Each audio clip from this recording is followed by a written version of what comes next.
Bienvenue dans le vestiaire avec Nicolas Saint-Pierre. Tout de suite, on poursuit la discussion sénateur avec Zachary Mercier du quotidien Le Droit. Midget 3A et la GMQ, un journaliste sportif qui a franchi toutes les étapes avant de se rendre à la Ligue nationale. À la couverture quotidienne des Sens pour le journal Le Droit, ses analyses atteignent toujours la cible. Attention, ça va brasser. Avec Zachary Mercier. Je vais l'admettre, il y a une partie de l'énergie qui n'était pas nécessairement là, ce qui explique certainement ce qui s'est passé à Chicago. C'est jamais un endroit qui est très favorable pour les sénateurs quand on s'y présente face aux Blackhawks. Ils ont démontré encore une fois que c'est une équipe qui pointe dans la bonne direction. Rapide, jeune évidemment, puis un maudit Connor Bedard avec ses 3 buts. Mais bref, parle-moi de la performance et ce que tu as retenu justement de cette défaite contre les Blackhawks des sénateurs. J'ai été agréablement surpris de la performance des Blackhawks. Sincèrement, comme tu viens de le mentionner, écoute, avant de parler des Sens, les Blackhawks, c'est une jeune équipe qui progresse et on a vu un Frank Nazar, un Connor Bedard, justement, un Sam Rinzel. On a plusieurs jeunes joueurs qui progressent et qui, comme on l'a dit, les Sharks de San Jose, les Ducks d'Anaheim, ce sont toutes des formations qu'on est habitué de voir peut-être dans les bas-fonds dans les dernières années, mais là, ne sont plus à prendre à la légère. Et on l'a eu une preuve hier soir où est-ce que, je ne dis pas que les sénateurs l'ont pris à la légère, loin de là, on était dans un 2-2. On a connu une excellente deuxième période. Moi, j'étais comme, écoute, le match vient de basculer, les sénateurs sont de retour dans ce match-là. Puis il y avait tellement de momentum. Là, j'étais comme, écoute, les Blackhawks, pauvres jeunes Blackhawks, je me suis dit, c'est là qu'on va vraiment voir le caractère qu'ils ont à l'intérieur de ce vestiaire-là, de cette jeune équipe-là. Finalement, on réussit à retourner le vent de côté pour le ramener de leur bord. Puis, écoute, ça n'a pas tourné du côté des sénateurs, mais c'est très encourageant de voir la deuxième période et la façon dont ils ont répondu. Mais évidemment, ils sont arrivés à court face aux Blackhawks, qui ne l'ont pas volé, sincèrement, ils ne l'ont pas volé. As-tu entendu ce que disait Linus Ullmark après la rencontre? Oui, un peu. Là. Écoute, Puis... ça a été pas un peu surprenant, là, mais je pense qu'il a peut-être parlé sous le coup de l'émotion. Là. Ben, c'est là que je voulais en venir parce que je suis pas prêt à le blâmer à 100%. Puis même, Thomas, tout à l'heure, qui nous a dit ça, il dit écoutez, je pense que tout le monde, il a pas dit rien d'incendiaire, mais bref, que lui parle de même sur la voie publique, alors que lui-même a peut-être été un petit peu plus ordinaire. Je me demande, ça a été quoi la perception, justement, de son vestiaire après des commentaires comme ceux-là? J'ai bien hâte de voir un peu. Je me demande aussi de quelle façon ça a été géré à l'intérieur. Est-ce que certains joueurs ont passé des commentaires? Mais je pense que ça fait partie un peu pas de l'esprit d'équipe, mais de se tenir tous et chacun responsables de ses actions, responsables, imputables peut-être, d'avoir une certaine imputabilité dans le vestiaire. Est-ce que c'était le moment de le faire après une performance de cette façon-là? Après, si ça avait été une défaite de 1-0 où est-ce qu'ils avaient pratiquement tout arrêté, peut-être que ces commentaires-là auraient mieux passé que dans une défaite de 7-3. Mais quand même, je comprenais un peu où est-ce qu'il voulait aller, comme on a dit, avec les émotions, etc.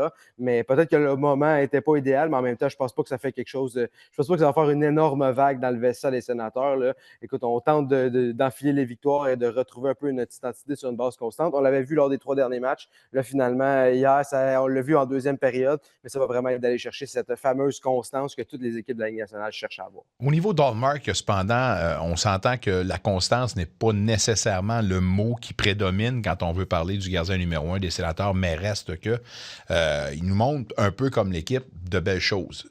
De ton côté, toujours confiance à 100% au niveau d'Ullmark ou il y a des choses qui t'inquiètent un tout petit peu?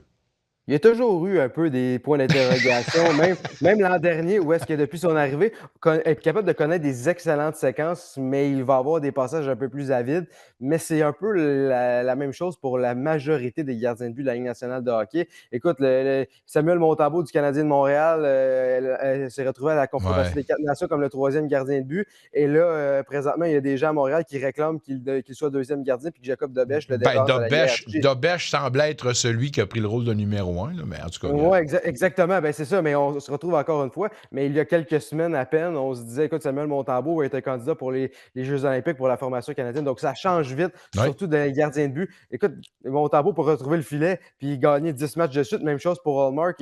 C'est simplement une erreur de parcours, puis ça va arriver du côté des sénateurs. C'est certain que Linus en a peut-être connu à quelques occasions depuis son arrivée à Ottawa. Les blessures non plus n'ont pas aidé d'essayer de le garder en santé. On lui avait donné donné une journée de congé lundi face aux Bruins. Il était sur la galerie de presse. Donc, c'est peut-être ça un peu qui était décevant. Où est-ce qu'on a tenté de mettre toutes les chances de son côté. Peut-être pas connu la meilleure performance de la saison, mais pas nécessairement connu sa pire non plus. Là. Écoute, les Blackhawks, comme j'ai dit, n'ont pas volé, ont créé des bonnes chances de marquer. Il n'y a pas juste le gardien de but qu'il faut regarder dans ces genres de matchs-là. Il y a aussi quelques erreurs défensives, etc. Donc, ça va au-delà de Linus, mais évidemment qu'on souhaite voir un Linus Ullmark en pleine possession de ses moyens parce que lorsqu'il l'est, il fait assurément partie de l'élite de la Ligue nationale de hockey. Si on parle toujours des balles pour un bien, avec le départ de Brady Tkachuk, ça a provoqué des choses et je pense pas qu'avec le 7 dans l'alignement, on aurait pensé un jour voir le tandem, ou du moins pour l'instant, Stützle-Batherson.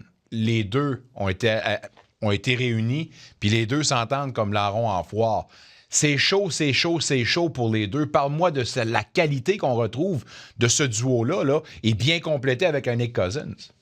Ah oui, écoute, je salue tout le monde qui les a dans leur pool présentement, sont très, très heureux parce que, écoute, ça a produit un rythme effréné. Et Batherson, quand même 10 points à ses 7 premiers matchs. Ouais. Dès qu'il est revenu de sa blessure, qu'il a fait rater la fin du camp d'entraînement puis les 3 premiers matchs de la saison, il est parti sur les chapeaux de roue. Vraiment, là, écoute, c'est tout un joueur de hockey, Drake Batherson, et le duo qu'il complète justement avec Tim Stützle, ça donne un peu ça des fois, pas un mal pour un bien, mais une blessure, on tente des expériences, puis c'est ce que Travis Green tente de faire. Puis il y en a plusieurs qui critiquaient un peu le travail de Nick Cousins sur un première unité. Qu'est-ce que Nick Cousins fait là? Ben écoute, présentement, il fait le boulot, puis ça permet un peu d'avoir un certain équilibre à travers les 4 trios. Donc, pour moi, j'aime ce que je vois présentement de l'attaque des Sénateurs, surtout de ce premier duo-là. Écoute, en ce moment, là, on parle de duo de là dans la Ligue nationale de hockey. Tim Stützle et Drake Batherson sont assurément parmi les meilleurs et sont aussi responsables défensivement. Ce n'est pas des joueurs unidimensionnels. Ils ont amélioré leur jeu dans les deux zones, surtout Tim Stützle au cercle des mises en jeu. Donc, vraiment, ça fait un duo des plus redoutables dans la Ligue nationale de hockey à l'heure actuelle. Puis moi,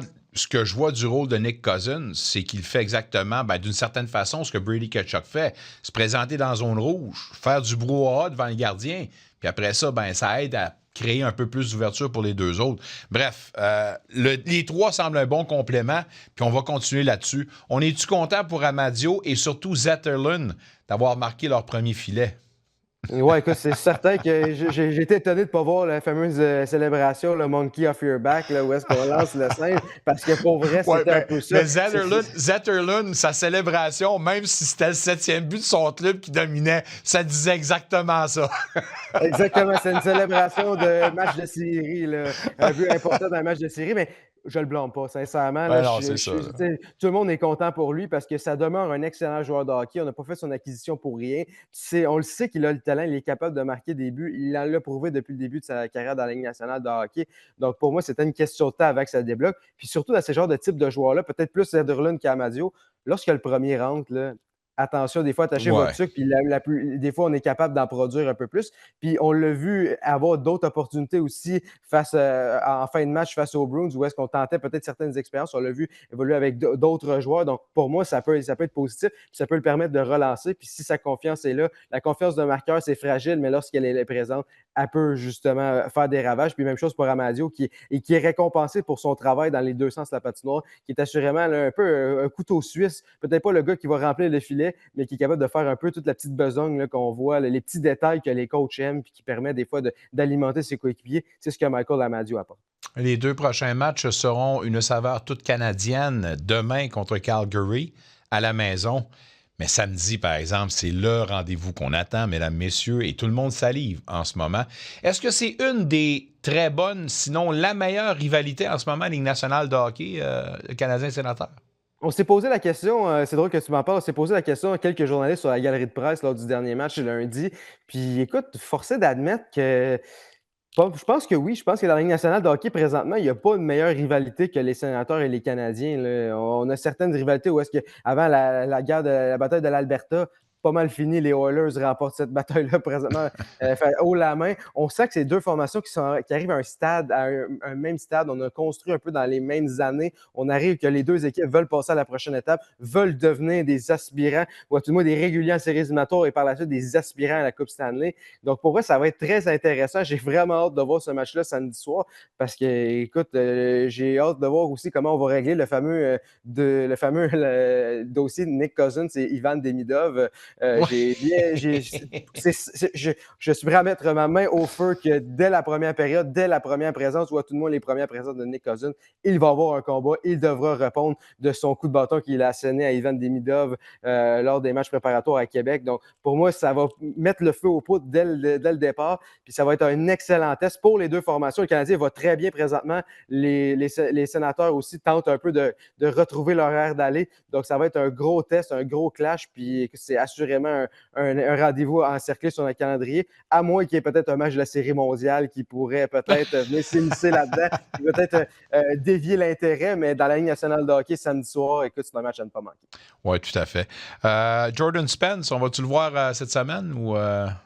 Ben écoute, je pense qu'on est dû pour tenter de le ramener dans la formation parce que c'est pas un joueur qu'on est allé chercher pour le laisser dans les gradins, le laisser poireauter dans les gradins. Il n'y a pas de meilleure occasion de le ramener qu'après une défaite, donc je ne serais pas surpris de le voir dès demain là, face aux Flames. Écoute, c'est un défenseur extrêmement mobile qui est capable d'apporter complètement autre chose que Martin Paolo. Donc j'ai bien hâte de voir de quelle façon on va gérer ce dossier-là, mais pour moi, il devrait revenir là, incessamment dans la formation des Sénateurs. Oui, puis j'ai hâte de voir le challenge demain, là, parce que même hier, là, je pense que Calgary a donné du fil à retordre aux Maple Leafs de Toronto. Max Domi a bien dit, là, on a affronté un adversaire là, qui était vraiment là, à la hauteur. Alors demain, là, j'espère que les gars mettront leurs bottes de travail parce que ça ne sera pas facile contre les Flames de Calgary. On ne te retient pas plus longtemps, Zach, mais toujours un plaisir. Demain, gros match à part de ça. On va s'en souhaiter un au Centre Canadian Tire. Je te dis bon week-end, puis encore une fois, un excellent travail pour ton reportage sur la biographie de Gino Odjick. Toujours un plaisir, toujours là pour toi, mon Nick. Bonne fin de show. Salut, mon chum. Merci à toi. Un retour sportif 100% local dans le vestiaire avec Nicolas Saint-Pierre.